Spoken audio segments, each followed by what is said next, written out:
अस्सलाम वालेकुम दोस्तों, मैं हूं आपका होस्ट समीउर रहमान यूसुफ। आज मैं आप लोगों को दिखाने जा रहा हूं कि व्हाट्सएप का एक नया फीचर आ गया जो एडमिन हज़रात के लिए है।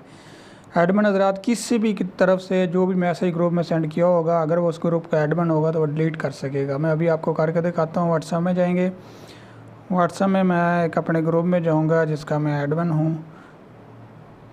कोई भी तस्वीर है, PDF है, वीडियो है या कोई भी चीज़ है, उसको आप डिलीट कर सकते हैं। यहाँ पर आप उसको सिलेक्ट करेंगे, ऊपर डिलीट के ऑप्शन पर जाएंगे, डिलीट फॉर एवरीवन पर जाएंगे। यहाँ पर आपको दिखाता चलूँ कि ये किसी और की तरफ से सेंड हुआ है, मेरी तरफ से नहीं है। डिलीट पर जाएंगे, डिलीट फॉर एवरीवन की तरफ जाएंगे, अभी नेक्स्ट फिर डिलीट फॉर एवरीवन करेंगे तो ये डिलीट हो जाएगा।